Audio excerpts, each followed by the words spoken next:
Hello student, welcome to Daksha e classroom. हम लोग discuss करेंगे FST 15।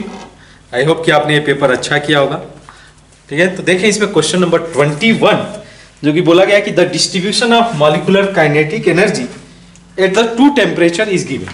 तो मॉलिक्यूल्स का जो काइनेटिक एनर्जी का डिस्ट्रीब्यूशन है, मतलब एक तरीके से यहाँ पे इन्होंने नंबर ऑफ मॉलिक्यूल्स बोला है और काइनेटिक एनर्जी का टर्म्स जो है इधर रखा हुआ है। तो काइनेटिक एनर्जी मतलब एक तरीके से इन्होंने रखा हुआ है और किसके साथ ही जो है कर्व बनाया हुआ इन्होंने रिलेटिव नंबर ऑफ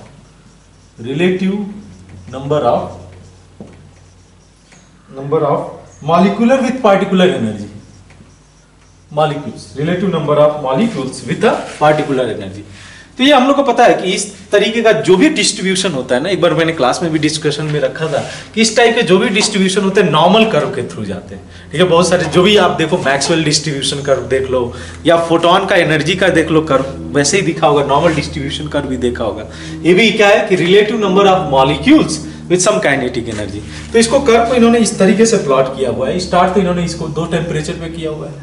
ठीक है, और 2 टेम्परेचर पे ऑब्वियसली इधर जो है एक इन्होंने हाईयर टेम्परेचर 300 केल्विन कंसीडर किया हुआ है और दूसरा 500 केल्विन। ये केस है आपके सामने। ठीक है, अब इसको इन्होंने क्या किया हुआ है, इस रीजन को शेडेड किया हुआ है। ठीक है, इस रीजन को शेडेड किया हुआ है और ये रीजन इसके लिए इन्होंने मेंशन किया है this is E, means activation energy. Activation energy ये मिनिमम एनर्जी रिक्वायर्ड होता है to convert a molecule into product. उतना एक्टिवेशन एनर्जी क्रॉस करने के बाद, यानी कि जो प्रोडक्ट में कन्वर्ट करने वाले होंगे यही कुछ होंगे। Most of the reactant side में रह जाएंगे, right, like our JEE examination. Most of the मेहनत करो आप, जो जितने हम लोग एटलीस्ट ट्राई करें कि सभी लोग जेईई में जाए, राइट। तो मोस्टली जो है इस साइड में ही रह जाएंगे बिकॉज उसके भी तो लिमिटेड सीट है ना जेईई के। बट जो भी एक्टिवेशन एनर्जी इस बैरियर को क्रॉस करिए that will be converted to product. But यहाँ पे उससे रिलेटेड क्वेश्चन नहीं है, पूछा गया क्वेश्चन के अंदर which of the following conclusion are correct. देखते हैं one by one. The number of molecule with energy EA are greater is proportional to the shaded area of each temperature. ठीक है, तो मतलब अगर मैं इसको कंसीडर करूं, इसके लिए जो शेडेड एरिया होगा ये हो जाएगा, ये शेडेड एरिया हो जाएगा, इसके लिए ये शेडेड एरिया हो जाएगा। ठीक है, तो हुआ क्या ओवर आप देखो कि ऑब्वियसली जो बोला गया कि the number of molecule with energy EA are greater या proportional to the shaded area of each temperature. ये रिलेटिव नंबर ऑफ मॉलिक्यूल्स है, तो एरिया क्या दिखाएगा, नंबर ऑफ मॉलिक्यूल्स जिसका जो एनर्जी होगा EA से ज्यादा होगा, यानी एक्टिवेशन एनर्जी से ज्यादा होगा। तब देख सकते हो कि टेम्परेचर बढ़ा है, एरिया भी बढ़ गया। अब इस केस है टेम्परेचर अगर जो है तो हम लोगों ने बढ़ा दिया, पुल कर दिया, तो नंबर ऑफ मॉलिक्यूल्स जो प्रोडक्ट की तरफ जाके कन्वर्ट होंगे वो इंक्रीज कर जाएंगे, करेक्ट। तो अब लोअर टेम्परेचर पे कर्व थोड़ा नीचे गया, उसके अंदर जो एरिया आएगा यही एरिया आएगा। इसको अगर मैं कलर कर दूं ये एरिया आएगा। और जब हाईयर टेम्परेचर लोगे तो जब जो नंबर ऑफ मॉलिक्यूल्स है उस रीजन में इंक्रीज कर जाएंगे। ये बिल्कुल सिंपल सा प्रिंसिपल काम करता है। जब टेम्परेचर बढ़ाया जाएगा तो जो है रिएक्शन फॉरवर्ड डायरेक्शन में प्रोसीड करेगा मोस्ट ऑफ द केसेस में। अब देखो, तो पहला ऑप्शन करेक्ट है बिकॉज इन्होंने बोला है कि the number of molecules with activation energy EA is energy greater than EA is proportional to the shaded region. ये जो रीजन है वो एनर्जी दिखा रहा है, एनर्जी इससे ज्यादा होना चाहिए। देन उसके अलावा क्या बोला गया है, ऑब्वियसली बी इनकरेक्ट हो जाता है उस केस में, जो है जस्ट अपोजिट इन्होंने बोला है, तो B is not correct. C की बात कर ले, सी में बोला है the number of molecules with energy EA is the mean of all temperature. ये तो मीन नहीं होता है, EA is not mean of the all temperature. Then D की बात करें, the curve follow the Maxwell Boltzmann distribution, energy distribution curve. बिल्कुल सही है, जो मैक्सवेल बोल्ट्जमैन का डिस्ट्रीब्यूशन कर्व आता है ये हर केस के लिए वैलिड है। ये नॉर्मल डिस्ट्रीब्यूशन कर्व है, इसी तरीके से होना चाहिए, राइट। अगर मैं 5000 या जो है 5 लाख बोल दो स्टूडेंट का, अगर मैं नंबर को प्लॉट करूं कैसे, number of student versus there marks, उसको अगर मैं प्लॉट करूं, इधर मार्क्स ले लूंगा, इधर number of student, you will observe this curve will be the similar. यहां मैं प्रेडिक्ट कर सकता हूं कि जो भी नंबर्स होंगे, नंबर ऑफ स्टूडेंट होंगे, वो एवरेज के इधर उधर लाइज करेंगे। बहुत हाईएस्ट मार्क्स लाने वाले भी कम होंगे, बहुत लोएस्ट मार्क्स लाने वाले भी कम लड़के होंगे, राइट। अगर नॉर्मल अगर नेचुरल प्रिंसिपल फॉलो किया जाए तो अब इसलिए ये जो है कर्व आएगा। तो इसको नॉर्मल डिस्ट्रीब्यूशन कर्व बोला जाता है, चाहे वो मैक्सवेल डिस्ट्रीब्यूशन कर्व हो जाए, चाहे वो फोटोन का डिस्ट्रीब्यूशन हो जाए, कोई भी डिस्ट्रीब्यूशन का कर्व ले लो, ये इसी को फॉलो करेगा। तो यानी कि डी इज करेक्ट। तो option A and D will be correct for question number 21। Question number 22 देख लेते हैं। 22 भी आसान है। बोला गया कि how many charge must be supply to a cell for electrolytic production of 245 gram of NaClO4। Molar mass आप कैलकुलेट कर लो, मोलर मास कैलकुलेट करोगे तो आई थिंक ये आ जाएगा 2 mole of NaClO4, 2 moles of NaClO4 मुझे चाहिए होगा। कहां से? तो ये कन्वर्ट किया जा रहा है ClO3 माइनस, मैं हाफ सेल रिएक्शन लिखता हूं, ClO3 माइनस को मुझे कन्वर्ट करना है ClO4 माइनस में। ठीक है, देख लीजिए, चार्ज मत बैलेंस करो पहले। ऑक्सीडेशन स्टेट क्यों निकालने जाते हो जब ऐसे ही बैलेंस हो जाएगा? ऑक्सीजन बैलेंस नहीं है, 2H+ लगा दिया। अब जो है, अब ऑक्सीजन इधर लगा के और यहाँ H2O जोड़ दिया, हो गया मास बैलेंस हो गया। मास बैलेंस करने के बाद चार्ज बैलेंस कर दो। आप दोनों वे से फॉलो करते हो, आप या तो पहली बार चार्ज बैलेंस कर देते हो फिर जो है मास बैलेंस करते हो, या तो पहले मास बैलेंस कर दो फिर चार्ज बैलेंस कर दो। दोनों वे फॉलो किया जा सकता है। मुझे मास फॉलोड बाई चार्ज ज्यादा अच्छा लगता है, बिकॉज उसमें मुझे ऑक्सीडेशन स्टेट निकालने की जरूरत नहीं पड़ती है। तो आइए देखते हैं इसमें। अब चार्ज बैलेंस कर देता हूं, इधर निगेटिव चार्ज, इधर एक निगेटिव चार्ज है, इधर 2 पॉजिटिव चार्ज है, इसको बैलेंस करने के लिए 2 इलेक्ट्रॉन जो है होगा। तो बेसिकली मैं क्या कंसीडर करूंगा कि अगर 1 मोल मुझे चाहिए होगा ना, 1 मोल ऑफ ClO4, तो मुझे कितना देना होगा? इसको 2 फैराडे ये कंसीडर करना होगा, 2 फैराडे इलेक्ट्रिसिटी देना होगा, करेक्ट ना? अगर मुझे इस केस में क्या करना है, हम लोग को 2 मोल चाहिए होगा ना, 2 मोल ऑफ NaClO4 चाहिए होगा। 2 मोल ऑफ ClO4 माइनस के लिए मुझे 4 फैराडे देना चाहिए इलेक्ट्रिसिटी, तभी होगा। लेकिन इन्होंने बोला है कि कुछ शॉर्ट कमिंग्स है इसमें। क्या बोला है कि because of the side reaction the anode efficiency for desired reaction is 60% only, यानी कि 4 फैराडे से आपका काम नहीं चलने वाला है। 4 फैराडे से कम ही मोल्स निकल के आएंगे। मुझे क्या चाहिए? 2 मोल्स ऑफ NaClO4 चाहिए। तो बेसिकली मुझे कंसीडर क्या करना है, x मैं अज्यूम कर लेता हूं कि x अमाउंट ऑफ इलेक्ट्रिसिटी इस पास कराया गया, तो x का अगर 60% अगर आप लेते हो तो ये आपका जो है 4 फैराडे होना चाहिए। ठीक है, समझ में आती है बात? अगर इसको आप कैलकुलेट कर दो कितना वैल्यू आ जाएगा x के लिए, तो I think you will gate 40, इसको मैं कैंसिल आउट कर दूं तो 40/6, that will, I mean, how much you will get? 6.67 farad. This much energy you need such that कि we can get 2 mole of NaClO4 in the solution. ठीक है, उसके अलावा इन्होंने क्या बोला है कि ऑप्शन में एक दिया हुआ है B option, but we can consider this Faraday into coulomb, we have to convert this one also. तो फैराडे को आप कन्वर्ट कर दो कूलम में, क्या करना होगा? आपको इसको मल्टीप्लाई करना होगा 96500, number we can not forget. क्या है? 96500। मल्टीप्लाई करने के लिए अच्छा है आप जो है सिंपली इसको जो है देख लो, पावर देख लो, क्योंकि जो है सभी 10⁵ दिया है, 10⁶ दिया हुआ है। तो अगर इसको मैं 10⁵ अप्रोक्सीमेटली मान सकता हूँ, 10⁵ 1 2 3 4 5 0 है, 10⁵ होना चाहिए पावर में, कोई है ऑप्शन? 6.43 इंटू 10⁵ कूलम, यानी कि option A is correct. No doubt A और बी ऑप्शन करेक्ट हो जाएगा फॉर द क्वेश्चन नंबर 22। तो ये पूरा अप्रोच जाएगा सिस्टमेटिकली अप्रोच। नेक्स्ट बात करते हैं हम लोग इसकी, ठीक है, नेक्स्ट बात करते हैं हम लोग 23 में, in which of the following pair of solution will value of one of factor be same. इन्होंने थोड़ा सा कंफ्यूज करने के लिए आपको कंसंट्रेशन टर्म्स दे दिया है। Concentration terms is not needed, हम लोग को वन ऑफ फैक्टर निकालना है, तो निकालना होगा कि नंबर ऑफ आयंस कितने प्रोड्यूस किए जाएंगे पर अगर हम लोग एक कंसीडर करें, एक मॉलिक्यूल्स, तो कितने आयंस कंसीडर होंगे इसमें। तो 23 के केस में 1 by 1 में कंसीडर करता हूं। जैसे ऑप्शन ए में दिया हुआ है K4FeCN, potassium ferrocyanide, well famous reagent हम लोग जो है यूज करते हैं for the test of ferrous ion, test of ferric ion, test of cupric ion, test for zinc ion. ये सभी के लिए ये रिएजेंट बहुत ही इंपॉर्टेंट होता है टेस्ट करने के लिए। तो K4FeCN6 का क्या केस है, देखो आप जो है कितने आयंस प्रेजेंट होंगे, मुझे बस आयंस कंसीडर बता दो। 5 आयंस होंगे इसमें, और साथ में इन्होंने दिया है एंड 0.1 मोल ऑफ FeSO4। 0.1 बोलने की जरूरत नहीं है, 2 मोल्स यहाँ से, 2 एटम यहाँ से, 2 आयंस यहाँ से आएंगे, टोटल हो गए 7 इस केस में। चलो बी ऑप्शन के लिए जाते हैं। पूछा गया किस केस में ये नंबर ऑफ आयंस सेम हो जाएंगे। फिर जो है K4FeCN6 दिया हुआ है, फिर कहानी वही है, K4FeCN6 रखा हुआ है इन्होंने, तो इस केस में भी 5 आयंस आएंगे। दूसरा इसके साथ इन्होंने FeSO4, ferrous ammonium sulphate, double salt दिया हुआ है, फेरस अमोनियम सल्फेट, और इसके साथ 6H2O। अब इसके लिए आयंस आप कंसीडर कर लो। इसके लिए आपने बोला कि 5 हो गया, इसके लिए कितना हो जाएगा? 1 2 3 4 5 आयंस, इसके लिए टोटल 10 हो गए। इसमें आयंस काउंट करने में दिक्कत नहीं होना चाहिए। सी ऑप्शन की बात कर लेते हैं, तो NaCl हो गया, NaCl का 2 हो जाएंगे, NaCl के जो नंबर ऑफ आयंस होंगे 2 हो जाएंगे। बैरियम क्लोराइड दिया हुआ है, ठीक है, तो इस केस में आपका 3 हो जाएगा, टोटल 5 हो गया। अभी तक तो कोई सेम नहीं आया, शायद डी में कुछ आ जाए। डी में देखते हैं, फेरस अमोनियम सल्फेट, 1 सेकंड निकालने की जरूरत नहीं है, फेरस अमोनियम सल्फेट का 5, और उसके साथ क्या दिया हुआ है KCMgCl2.6H2, ठीक है। इसको हम लोग कार्नोलाइट बोलते हैं, एक बार मुझे कंफर्म करना, ये कार्नोलाइट ही होगा। आयंस कितने हैं देख लो आप, KCl.MgCl2, Mg2Cl2, ये कितना दिया 1 2 3 4 5 5 + 5 दैट विल बी 10 और 10 B ऑप्शन इज करेक्ट। इन्हीं दोनों में नंबर ऑफ आयंस सेम है। अगर number of ions generated by one molecules या ईच मॉलिक्यूल्स इस सॉल्यूशन में इक्वल हो जाएंगे तो बॉन्ड ऑफ फैक्टर भी सेम हो जाएगा, क्योंकि ये कंप्लीटली डिसोसिएट हो जाएंगे ना। ये याद रखना कि कोऑर्डिनेशन स्फीयर के अंदर जो है जो आयंस है वो जो है डिसोसिएट नहीं होते हैं। ये तो हम लोगों ने कोऑर्डिनेशन केमिस्ट्री का बेसिक आइडिया लगाया होगा, वहां पे पढ़ा होगा। 24 भी करते चलते हैं। क्वेश्चन नंबर 24 में बोला गया है कि जो है Which of the following crystal are the 8:8 coordination number? Crystal किस में 8:8 कोऑर्डिनेशन नंबर होगा? 8:8 कोऑर्डिनेशन नंबर किस में देखते हैं बेसिकली हम लोग?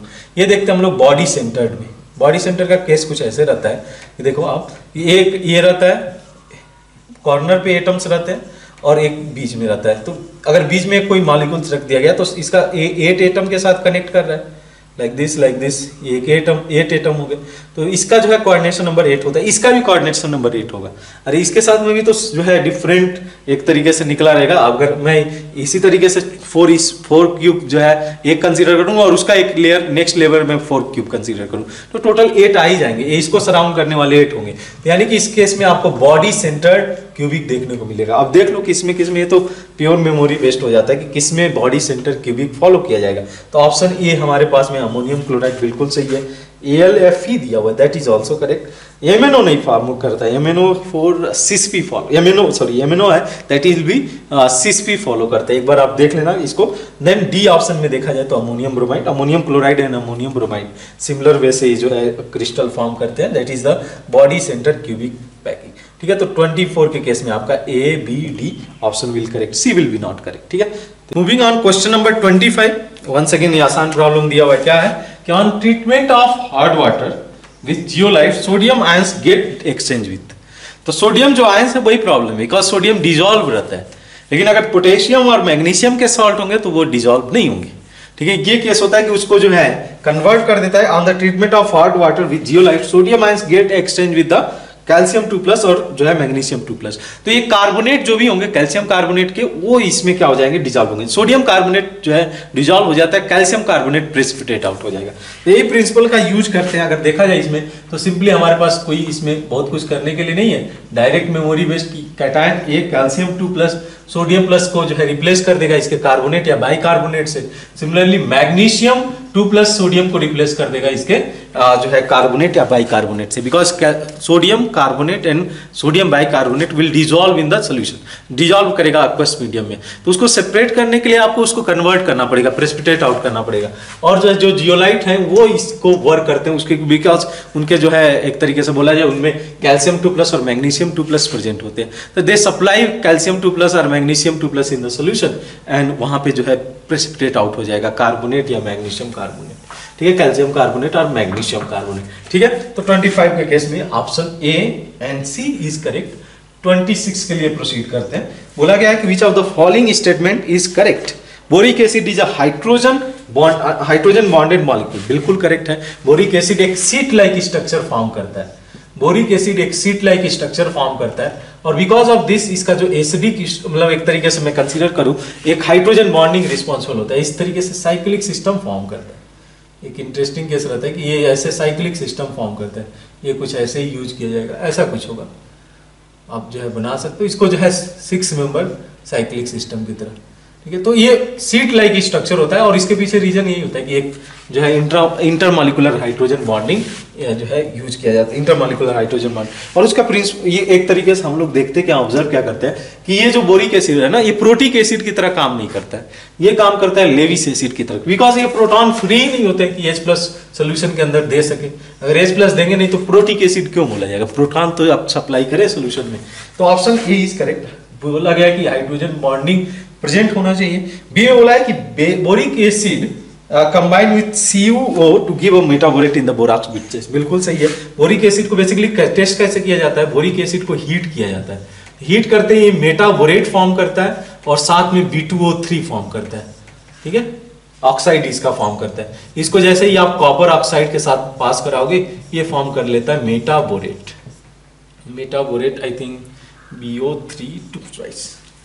ये कुछ होगा, मेटाबोरेट फॉर्म कर लेगा, BO2, sorry this will be BO2, metaborate, copper metaborate. तो ये बिल्कुल B option is also correct, A is also correct. C की बात कर लेते हैं, तो सी में बोला है Al2O3 is more acidic then B2O3, ये तो गलत है। डाउन द ग्रुप जाओगे तो उसके ऑक्साइड का जो है एसिडिक स्ट्रेंथ तो कम होते जाएगा ना, तो B2O3 स्ट्रॉन्गर एसिड होगा। इवन कि हम लोग Al2O3 को एसिड में कन्वर्ट ही नहीं बोलते ही नहीं है, इसको मानते हैं एम्फोटेरिक, ठीक है। तो यानी कि C is incorrect, C is correct, incorrect हो जाएगा। डी की बात करें तो डी का क्या बोला है कि जो है Al2O3 is amphoteric and B2O3 the acidic, सही है, बिल्कुल सही है। ये एम्फोटेरिक होता है, B2O3 एसिडिक नेचर शो करता है, तो डी इज करेक्ट। इस केस में आपका option A B D will be correct option, ठीक है। क्वेश्चन नंबर 26 के लिए 27 की तरफ प्रोसीड करते हैं। 27 भी एक अच्छा क्वेश्चन बोला कि नाइट्रस एसिड किस में फॉर्म करके आएगा, ठीक है। तब थोड़े से रिएक्शन बोलेंगे इसमें याद करने के लिए, बस थोड़ा मैं ट्रिक देता हूं, इसमें प्रोडक्ट कैसे बनाना है थोड़ा सा आइडिया मैं आपको देता हूं कि नाइट्रस एसिड प्रिपेयर करना है N2, समझना कि मैं कैसे इसमें अप्रोच रख रहा हूं। क्या किया इन्होंने, अमोनियम क्लोराइड के साथ, पहला ऑप्शन देखते हैं, अमोनियम क्लोराइड को हीट किया इन्होंने NaNO2 NaNO3 के साथ। देखना मेरे याद करने का तरीका अलग है, आप जो है याद रखते हो तो जस्ट रट्टा मार लेते हो, रट्टा मत मारो ना, कुछ ट्रिक भी तो लगाओ कैसे इसको रिएक्शन को याद रख सकते हो। सोडियम क्लोराइड को जब रिएक्ट करा रहा है या क्लोराइड को क्लोरीन को रिएक्ट करा रहे हैं तो किस में क्लोरेट फॉर्म कर रहा है, किस में क्लोराइड फॉर्म कर रहा है, ये सब थोड़ा बहुत आइडिया तो लगा सकते हो ना। यहाँ में भी देखो थोड़ा सा मैं जो है आपको बताता हूँ, NaCl यहाँ पे से निकाल दिया, अब क्या है बचा हुआ, ये हाइड्रोजन है और यहाँ पे ऑक्सीजन है, यहाँ से H2O निकल आएगा, 2 मोल्स ऑफ H2, ठीक है। अब देखो H2O जैसे ही निकल आया, बचा क्या, 2 नाइट्रोजन, ऑक्सीजन कितना बचा हुआ है, 2 तो H2O में चला गया और 1 ऑक्सीजन आ गया, बन गया ना नाइट्रस एसिड। ही तो चाहिए था, मैं कहाँ याद रखा था कि किस में नाइट्रस एसिड आएगा, मैं तो आपके सामने बना रहा हूँ, जस्ट बैलेंस, नॉर्मल बैलेंस करते हुए। ऐसे कोई कई सारे रिएक्शन आप, मैं बोल रहा हूँ ये कोई एक आइडिया नहीं है, इस तरीके से आप रिमेंबर करने के लिए कर सकते हो, ठीक है। कुछ चीजों में कि कैसे उसमें हाइड्रोलिसिस प्रोडक्ट आ रहा है, कैसे इस तरीके से जब इसको हीट किया जा रहा है तो प्रोडक्ट आ रहा है, तो वाटर मॉलिक्यूल एलिमिनेट कर दिया, साथ में N2O दे दिया, अच्छा ठीक है। तो option A is correct, because हम लोग को तो चाहिए था नाइट्रस एसिड। बी की बात करें तो बी में अमोनियम क्लोराइड को हीट किया है, नाइट्रेट के साथ ना हीट करके नाइट्राइट के साथ हीट किया है।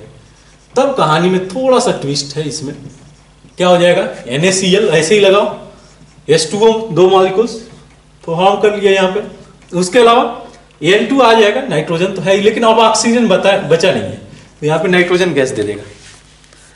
आप याद रखते हो कि N2 गैस इसमें प्रोड्यूस हो रहा है, N2O गैस इसमें क्यों करना है भाई, जब यहां से करने से ही आ जा रहा है। D is not correct, because हम लोग को चाहिए नाइट्रस एसिड।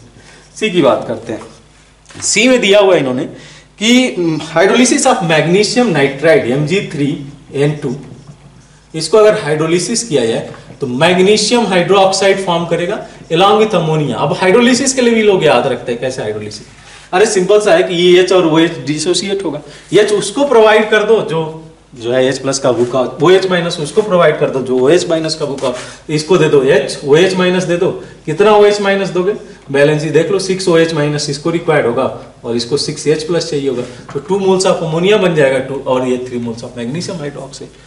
कहानी खत्म यहाँ पे।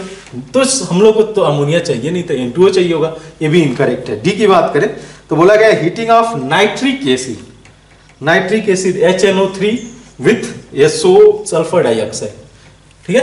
क्या बनाना है मुझे, H2SO4 बनाना है। देखो कितना सिंपल सा अप्रोच है। H2SO4 के लिए मुझे 2H2O रखना पड़ेगा। अच्छा मैं बैलेंस करता हूँ इसको, थोड़ा सा आइडिया लग जाएगा कि क्या एक्चुअल में प्रोडक्ट, साइड प्रोडक्ट आने वाला है, क्योंकि साइड प्रोडक्ट से ही पूछता है। सल्फ्यूरिक एसिड सबको पता है कि HNO3 ऑक्सीडाइजिंग एजेंट है, इसको ऑक्सीडाइज करके एक सल्फ्यूरिक एसिड फॉर्म कर देगा, लेकिन साथ में साइड प्रोडक्ट आपसे क्वेश्चन पूछ देता है। ये सभी के सामने थोड़ा सा क्वेश्चन रहता है। अब देखो आप, नाइट्रोजन आपके सामने है, कितने ऑक्सीजन यूज किए गए, 6 हो गए, और यहाँ पे 2 8, और यहाँ से आपके 4 आ गए। बचे कितने अभी आपके पास में, तो बचे हुए 6 + 2 8 गए, 8 में से 4 गया, 4 बचे हुए। अब जो है मैं अगर इसको अप्लाई करूं, मेरे पास नाइट्रोजन है, नाइट्रोजन 2 है, ऑक्सीजन 4 है, N2O4। इसको लिखने का बेस्ट तरीका है, N2O4 में तो एग्जिस्ट नहीं कर, एग्जिस्ट तो करता है बट बेसिकली हीट कर रहे हो तो डिसोसिएट होकर NO2 में कन्वर्ट हो जाएगा, ठीक है। Heating the mixture of nitric oxide and sulphur dioxide, it will give NO2 not nitrous acid. इन्होंने नाइट्रस ऑक्साइड दिया हुआ है, दैट इज इनकरेक्ट। यहाँ पे नाइट्रोजन डाइऑक्साइड फॉर्म करके आएगा, डी इज नॉट करेक्ट। इन्होंने ऑप्शन में दिया है but option A is only correct in this case for the question number 27, ठीक है।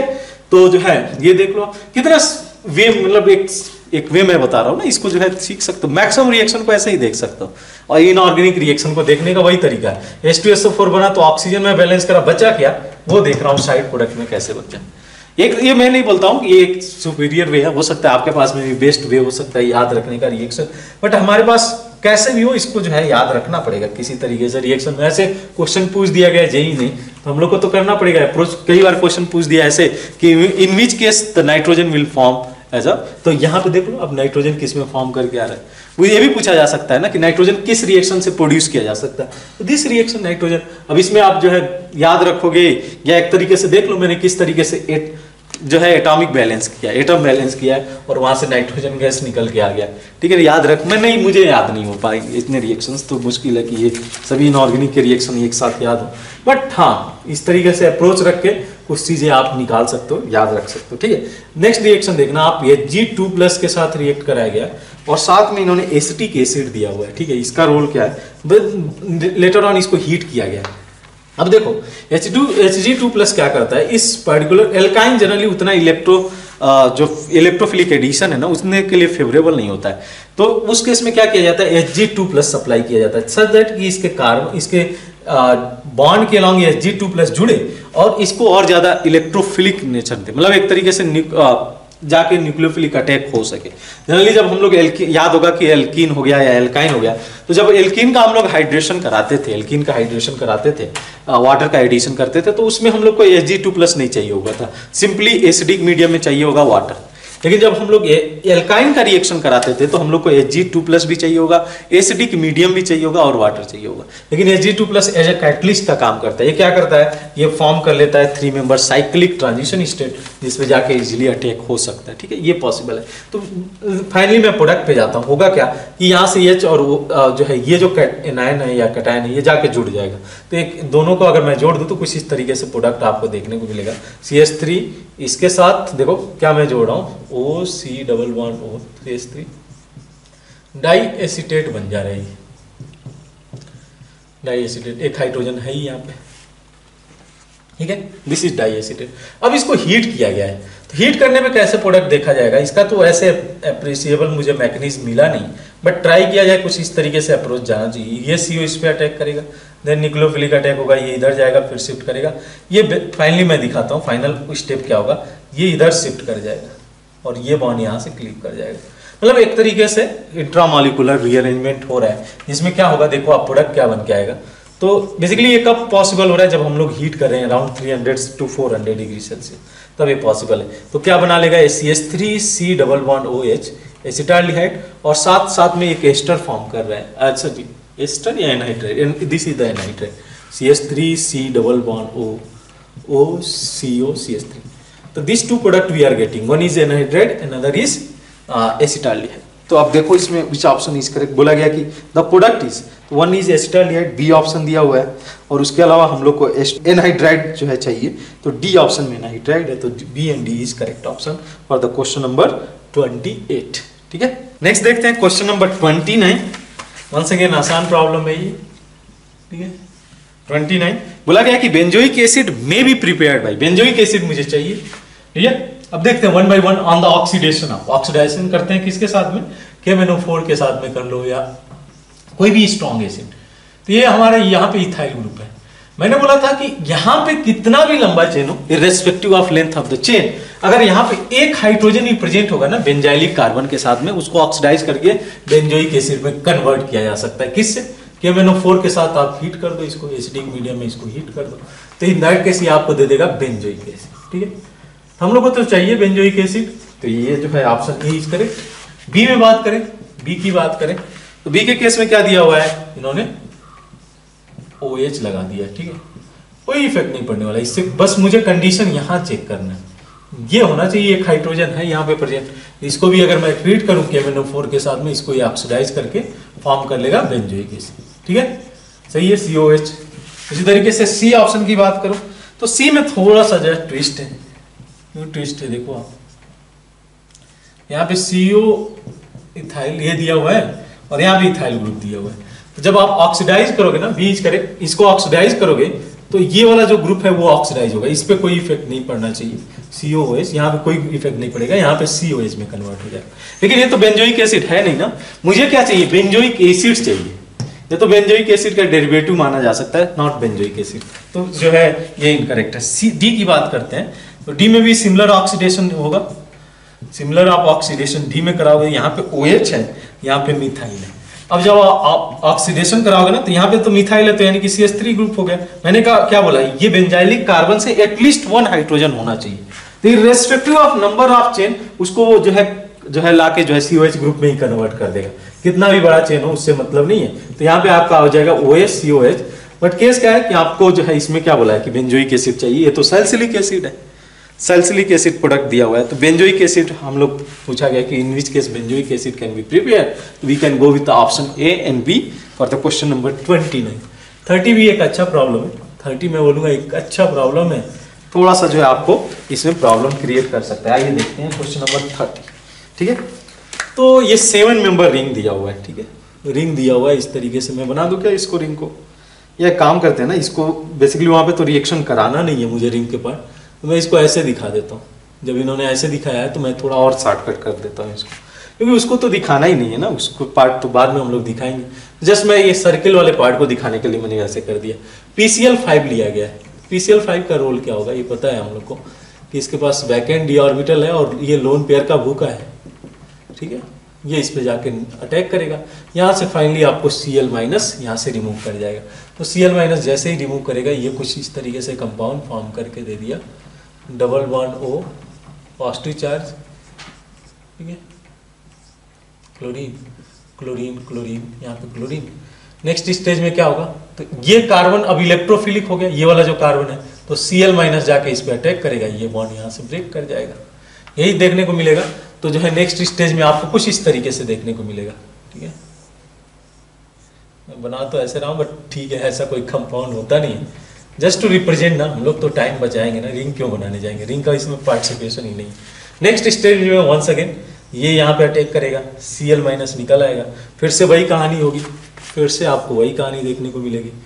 ठीक है, तो क्लोरीन, यहाँ पे ऑक्सीजन हो गया, डबल बॉन्ड, ऑक्सीजन में positive charge, chlorine chlorine chlorine. ठीक है, अब Cl- है तो Cl- इस पे अटैक करेगा, ये बॉन्ड इधर से ब्रेक कर जाएगा, और ये कंपाउंड आपको कुछ ऐसे देखने को मिलेगा। यहाँ पे आ गया आपका क्लोरीन, ऐसा कुछ कंपाउंड होता नहीं, अभी उसको मैं ड्रॉ कर देता। ठीक है, तो है क्या एक्चुअल में, वो मैं ड्रॉ कर देता हूँ। तो ये क्लोरीन क्लोरीन आ गया, साथ में POCl3 as a side product आ जाएगा। ठीक है, POCl3 साइड प्रोडक्ट है क्या, इसको मैं स्ट्रक्चर को थोड़ा और क्लियर कर देता हूँ आपके लिए। ठीक है, ये दिया हुआ है आपका 2 क्लोरीन के साथ, ये मैंने क्या बना रखा है, ये नहीं है, 7 कार्बन है, 1 2 3 4 7 होंगे। अब इसमें क्या है, इसको ट्रीट किया इन्होंने KOH के साथ, KOH के साथ हीट दिया हुआ है। जनरली KOH उतना स्ट्रॉन्ग बेस नहीं होता है कि इसमें जो है दोनों क्लोरीन को रिमूव कर सके, लेकिन अगर इसको हीट किया जा रहा है, हीट दिया जा रहा है ना, तब इन दैट केस वो भी पॉसिबल हो सकता है हीट की वजह से। नहीं तो अगर KOH देता तो मुझे एक ही मतलब डिहाइड्रोहाइड्रोजनेशन हो रहा है, तो 1 स्टेज ही डिहाइड्रोहाइड्रोजनेशन होता है, लेकिन चूंकि हीट दे दिया है तो 2 बार डिहाइड्रोहाइड्रोजनेशन कराया जा सकता है। तो अगर 2 बार कराओगे तो पॉसिबिलिटीज क्या क्या बन के आएगी, यहाँ पे आ जाएगा कि एक ट्रिपल बॉन्ड जैसे आ सकता है यहाँ केस, या हो सकता है कि आपको जो है डाइन भी देख सकता है, डाइन में डबल बॉन्ड यहाँ पे और एक डबल बॉन्ड यहाँ अल्टरनेट पोजीशन पे। तो दिस 2 प्रोडक्ट इज पॉसिबल। कौन कौन सा हो जाएगा देखो आप, तो product B and product I think C आ रहा है, सी इसका। ठीक है, तो यहाँ पे जो है बेसिकली हुआ क्या है, यहाँ पे न्यूक्लियोफिलिक अटैक हुआ है PCl5 में, क्लोरीनेशन अकर हुआ है, यहाँ से इस बॉन्ड को हटा के दोनों क्लोरीन जुड़ गए हैं। फाइनली इसमें जब हम लोग KOH को ट्रीट कर रहे हैं, KOH को हीट कर रहे हैं, तो KOH को ट्रीट करने के बाद ये आपको प्रोडक्ट मिल रहा है, KOH से हीट करने के बाद आपको ये प्रोडक्ट मिल गया। ठीक है, डिहाइड्रोहाइड्रोजनेशन अकर हो रहा है। ध्यान रहे कि हीट देने पे ये पॉसिबल हो रहा है कि 2 टाइम्स डिहाइड्रोहाइड्रोजनेशन अकर हो रहा है, otherwise we have go for the mono dehydrohydrogenation. और उसके लिए अगर NaNH2 दिया हुआ है, स्ट्रॉन्ग बेस लाइक NaNH2, तब वो पॉसिबल हो जाता है। क्योंकि यहाँ इन्होंने हीट दिया है तो we can go for the dehydrohydrogenation 2 times. ठीक है, तो ये रहा question number 30। In section B अगर हम लोग देखें question number 31, matrix match type का क्वेश्चन दिया हुआ है। 31 में एक अच्छा एक एप्लीकेशन, एक क्लासिकल एग्जांपल है किसका, डिस्चार्ज पोटेंशियल का। डिस्चार्ज पोटेंशियल यानी कि प्रेफरेंशियल जिसमें रिडक्शन या ऑक्सीडेशन अकर हो सकता है। ठीक है। तो सॉल्यूशन के अंदर ये ध्यान है कि जब इनर्ट इलेक्ट्रोड जब बोल रहा है तो सॉल्यूशन के अंदर एक्वस मीडियम भी है, मींस जो है वाटर भी प्रेजेंट है, तो उसका भी ऑक्सीडेशन रिडक्शन पॉसिबल है। लेकिन वो जो है कैसे डिसाइड किया जाएगा, तो बेस्ड ऑन डिस्चार्ज पोटेंशियल। अब बात करते हैं PbCl2 का। पहले हम लोग ऑप्शन ए की बात करें तो PbCl2। अब PbCl2 में क्या देखोगे आप कि जो है सोल्यूशन के अंदर Pb2+ प्रेजेंट है, तो Pb2+ कन्वर्ट हो जाएगा इलेक्ट्रॉन एक्सेप्ट करके, ये कैथोड पे होगा। तो कैथोड पे रिएक्शन क्या होगा, Pb2+ रिड्यूस होकर Pb में कन्वर्ट हो जाएगा। और एनोड पे क्या रिएक्शन देखने को मिलेगा, तो Cl- जो है इलेक्ट्रॉन लूज करेगा और ये कन्वर्ट हो जाएगा हाफ Cl2 में। ठीक है, तो ये होगा reaction at the cathode and anode. ठीक है, वाटर इसमें नहीं जाएगा। ठीक है, based on their discharge potential Pb2+ का रिडक्शन होगा और Cl- का ऑक्सीडेशन अकर होगा। तब जहां तक बात करें कि जो है देखा जाए metal of salt will reduce, बिल्कुल P option is correct, P is correct. उसके अलावा क्या बोला गया है कि H2O, ये रिएक्शन तो हो नहीं रहा है, क्यों नहीं हुआ, basic solution will become acidic, solution is neutral. कौन सा होगा, वाटर तो गया नहीं इस रिएक्शन में, रिडक्शन या ऑक्सीडेशन में वाटर तो गया नहीं, इस वजह से बोल सकता हूं कि सोल्यूशन विल बी न्यूट्रल, यानी कि T is correct for this. सही है, समझ में आती है बात। NaCl चलते हैं, यहाँ पे थोड़ा सा ट्विस्ट है, तो बी ऑप्शन की बात करते हैं। तो कैथोड पे क्या होगा, सोडियम प्लस क्या रिडक्शन में जाएगा, नहीं सोडियम प्लस नहीं जाता है। सोडियम प्लस इसलिए क्योंकि सोडियम जो है उसका जो है डिस्चार्ज पोटेंशियल बहुत हाई है, तो उसमें सोडियम प्लस का रिडक्शन नहीं होगा। तो फिर रिडक्शन में क्या जाएगा, वाटर जाएगा, वाटर का रिडक्शन होगा, ये इलेक्ट्रॉन एक्सेप्ट करेगा, इलेक्ट्रॉन एक्सेप्ट करने के बाद ये आई थिंक जनरेट करेगा H2 और साथ में OH-। ठीक है, सोल्यूशन में OH- जनरेट करेगा, आप हाफ H2 लिख सकते हो, ये रिएक्शन होगा। ठीक है, H2O इलेक्ट्रॉन एक्सेप्ट करके इसमें कन्वर्ट हो रहा है, क्यू करेक्ट है। उसके अलावा एनोड पे भी बात कर लेते हैं, एनोड पे रिएक्शन क्या हो रहा है। तो एनोड पे हम लोगों ने क्या बोला, कौन सा है, Cl- है, तो Cl- ही जाएगा। ठीक है, इसमें OH- नहीं जाता है, हाफ Cl2 में कन्वर्ट हो जाएगा, उस समय इलेक्ट्रॉन दे देगा। ठीक है, तो अब बात करते हैं इसमें क्या ऑब्जर्व किया जाएगा। तो ये रिएक्शन तो हो रहा है, मेटल नहीं reduce, metal salt will not reduce, बिल्कुल मेटल सोडियम प्लस रिड्यूस हुआ नहीं, तो क्यू ऑप्शन हो गया इसके केस में। क्यू के साथ साथ में सोल्यूशन कैसा होगा, बेसिक होगा, OH- जनरेट हो रहा है, OH- का कंसेंट्रेशन बढ़ रहा है ना, न्यूट्रल में दोनों इक्वल होते हैं, लेकिन OH- का कंसेंट्रेशन बढ़ रहा है, किसकी वजह से, तो रिडक्शन जो अकर हो रहा है किस पे, कैथोड पे। तो क्यू के साथ आर इज करेक्ट। अच्छा, सिल्वर नाइट्रेट की बात करते हैं, यूजिंग सिल्वर एज इलेक्ट्रोड। जब तक इनर्ट इलेक्ट्रोड था तब तक हम लोगों ने वाटर को यूज किया, वाटर एज एक्वस मीडियम लिया, लेकिन अब केस क्या है, सिल्वर इलेक्ट्रोड, सिल्वर नाइट्रेट लिया गया और सिल्वर इलेक्ट्रोड लिया गया। तो यानी कि अगर यहाँ पे आप रिएक्शन देखो, क्या रिएक्शन देखोगे कैथोड पे, Ag+ इलेक्ट्रॉन एक्सेप्ट करके कन्वर्ट हो जाएगा Ag में, ये रिडक्शन होगा। ऑक्सीडेशन फिर किसका होगा, एनोड पे। तो Ag जो हम लोगों ने लिया हुआ इलेक्ट्रोड, ये इलेक्ट्रॉन जो है डोनेट करके Ag+ में कन्वर्ट हो जाएगा। वंस अगेन सेम कहानी कि metal of salt will reduce, देखा जा सकता है मेटल ऑफ सॉल्ट रिड्यूस हुआ है, metal of salt will reduce, तो आपका ऑप्शन पी इज करेक्ट। उसके अलावा सोल्यूशन इज न्यूट्रल, वाटर तो पार्टिसिपेट ही नहीं किया ना, इस वजह से मैं बोल सकता हूँ सोल्यूशन विल बी न्यूट्रल, यानी कि T will be correct. Last चलते हैं sodium nitrate, once again same कहानी। तो सोडियम नाइट्रेट में क्या है कि नाइदर सोडियम नाइदर नाइट्रेट दोनों पार्टिसिपेट नहीं करते। बहुत इंटरेस्टिंग चीज है कि दोनों के दोनों का डिस्चार्ज पोटेंशियल इतना ही होता है कि वो दोनों के दोनों, आप एक बार एनसीईआरटी में भी वो लाइन पढ़ना है, डिस्चार्ज पोटेंशियल बड़ा इंटरेस्टिंगली वो जो है पॉइंट दिया हुआ है। उन्होंने कंपेयर किया कि NaCl को जब हम लोग मोल्टेन स्टेट में लेंगे तब कैसे रिएक्शन होगा, और जब हम लोग एक्वस मीडियम में ले रहे हैं तब किस तरीके से जो है रिडक्शन या ऑक्सीडेशन हो रहा है। वो आप पैराग्राफ एनसीईआरटी का पढ़ना, बहुत अच्छे से उस पॉइंट को रखा हुआ है। ठीक है, समझ में आएगी चीजें। तो जो है मैं बात करूं डी ऑप्शन में, तो क्या है कि सोडियम नाइट्रेट है, तो ना इधर सोडियम रिडक्शन में जाएगा ना इधर नाइट्रेट ऑक्सीडेशन में जाएगा, तो फिर जाएगा क्या, कैथोड पे वाटर ही है, फिर बचा ही यहाँ पे आपका सोडियम नाइट्रेट का सोल्यूशन लिया गया तो वाटर ही है, जो कि वाटर रिडक्शन होगा तो H2 जनरेट करेगा और OH- में कन्वर्ट होगा।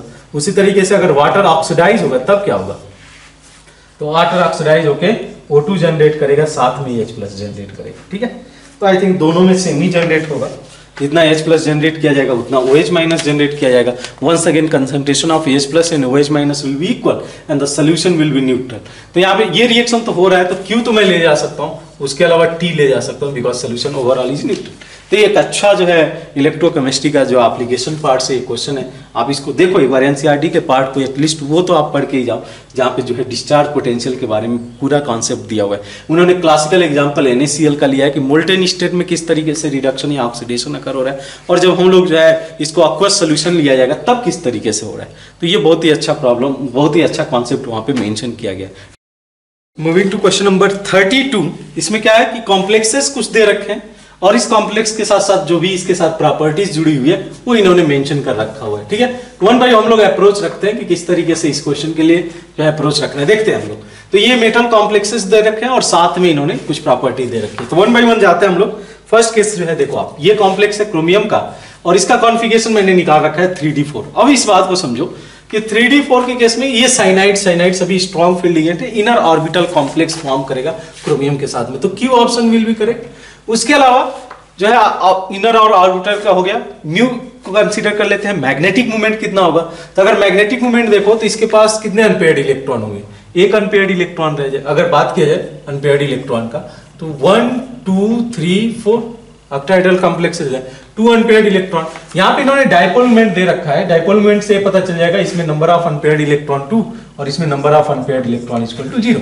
तो यहाँ केस क्या है, सिंपल सा केस है, 2 अनपेयर्ड इलेक्ट्रॉन है तो इसके लिए डायपोल मोमेंट हो जाएगा 2.83, यानी R is also correct. Optical activity दिखा सकता है क्या, इसमें हम लोग कोई भी प्लेन ऑफ सिमेट्री अगर देखें तो इसमें plane of symmetry easily draw किया जा सकता है, ड्रॉ कर सकते हैं हम लोग। कैसे भी आप ओरिएंट कर दो ग्रुप को, you will see plane of symmetry. तो ये किस टाइप का है, ये आपका A3B3 टाइप का है, A3B3 टाइप का है। तो इसमें आप प्लेन ऑफ सिमेट्री देखोगे, कोई भी केस ऐसा ऑप्टिकल एक्टिविटी नहीं आएगा।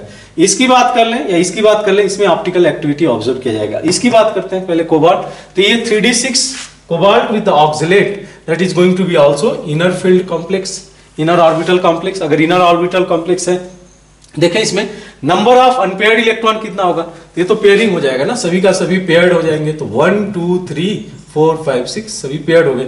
इनर ऑर्बिटल कॉम्प्लेक्स है तो डी ऑर्बिटल का यूज करेगा, तो क्यू हो गया। क्यू के साथ साथ में अनपेयर्ड इलेक्ट्रॉन 0 है तो T is correct. Optical activity भी दिखा सकता है, ऑप्टिकल एक्टिविटी भी शो करेगा बिल्कुल, तो यस टी।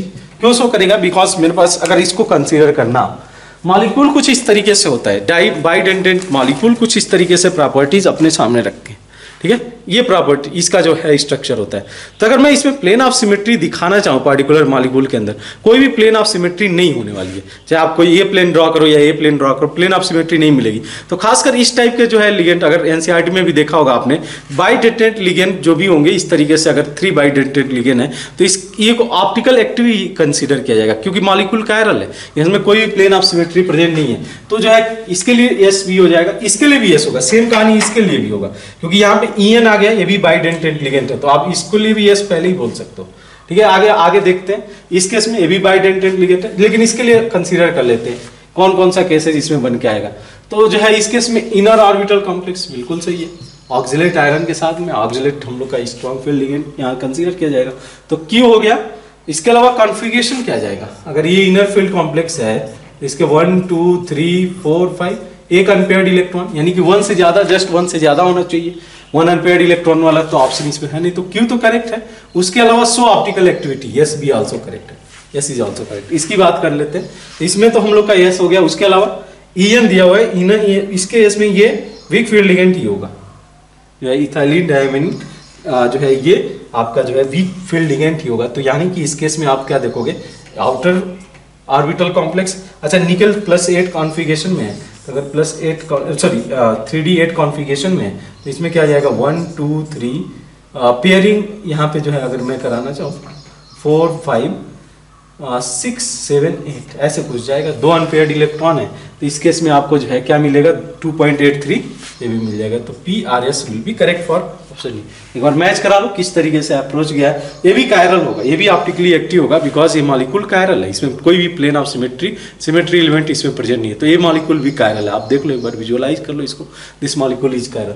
तो ये जो है आप हमारा क्वेश्चन नंबर 32 रहा। क्वेश्चन नंबर 33 बोला गया कि find the number of basic radical among the following cation which can form soluble complexes on adding the excess amount of ammonia.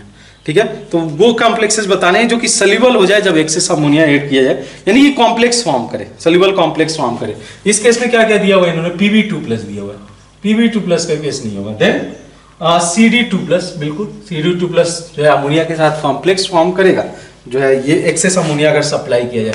वैसे ही Mn2+ का केस लिया जाए तो Mn2+ नहीं होगा, ये होगा Ni2+, डायरेक्ट मेमोरी बेस्ड है, बिल्कुल ये भी होगा। Fe3+ ये नहीं फॉर्म करेगा, Zn2+ बिल्कुल कॉम्प्लेक्स फॉर्म करेगा, Ag plus aqueous Ab complex form करेगा। तो हमसे पूछा है कि how many of the following basic radical will form soluble complexes on the adding excess amount of ammonia, that will be 1 2 3 4। 4 will be correct answer in this case। ठीक है, तो 4 इसका करेक्ट आंसर हो जाएगा for the question number 33। Moving to question number 34, इसमें आपसे पूछा क्या इन्होंने मॉलिक्यूल्स दिया हुआ है, एक बार मैं ड्रॉ कर देता हूँ क्वेश्चन नंबर 34 के लिए। इस तरीके से इन्होंने स्ट्रक्चर दे रखा है, सल्फर सल्फर अल्टरनेट पोजीशन पे सल्फर है, इसके साथ 2 ऑक्सीजन अटैच्ड है like this, and 1 oxygen is present here.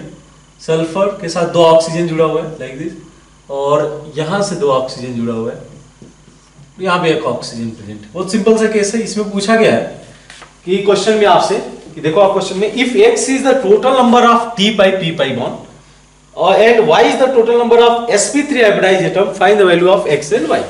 पहले तो हम लोग देख लेते हैं फर्स्ट केस की कितना इसमें p पाई d पाई बॉन्ड है, ठीक है, that is y, number of p pi d pi bond. बहुत सिंपल सा मैं आइडिया देता हूं, देखो आप कि p पाई d पाई को अगर देखना है बॉन्ड को तो सिंपली आप हाइब्रिडाइजेशन कंसीडर कर लो गिवन एटम का।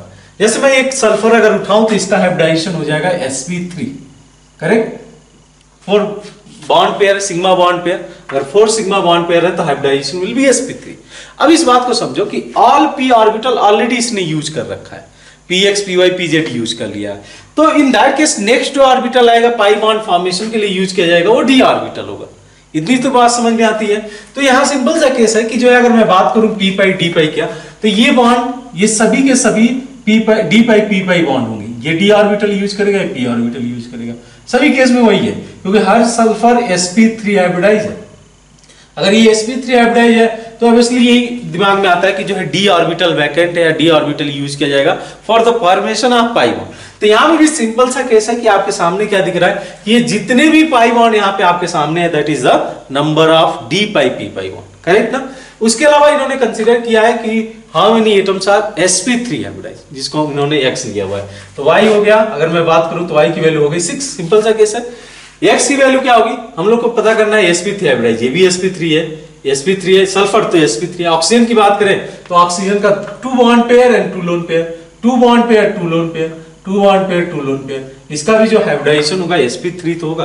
तो अगर sp3 की बात करें तो 3 सल्फर एंड 3 ऑक्सीजन, x की वैल्यू हो जाएगी 6। और आपसे क्वेश्चन में पूछा है what will the value of x by y, 6 by 6, how much you will gate, you will get the 1। This is the correct answer for the question number 34। Question number 35 की बात करें तो बोला गया कि how many moles of ग्रिग्नाट reagent will consume on the reaction with 1 mole of this molecule. ठीक है, integer type question है और ये बहुत बार इस टाइप के क्वेश्चन आपको देखने को मिलेंगे।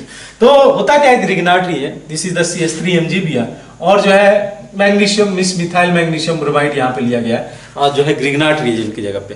तो बेसिकली क्या है ग्रिग्नाट रिएजेंट की खासियत क्या होती है कि this act as a base. हम लोग को पता है कि दिस बॉन्ड बेसिकली जो है हाईली पोलर है, यहाँ पे निगेटिव चार्ज है और यहाँ पे पॉजिटिव चार्ज आप दिखा सकते हो। तो ये जो पर्टिकुलर कार्बोनाइन है एक strong base as well as a nucleophile की तरह काम करेगा।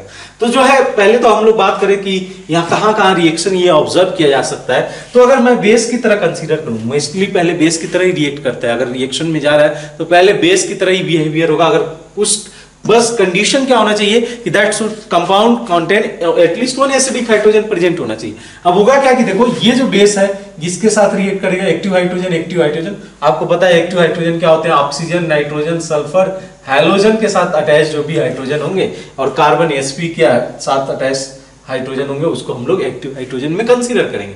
तो होगा क्या कि इन दैट केस ये जितने भी H+ है इसके साथ रिएक्ट करके CH3- H+ के साथ रिएक्ट करेगा एसिडिक हाइड्रोजन के साथ और ये बना लेगा CH4 मीथेन जनरेट कर देगा।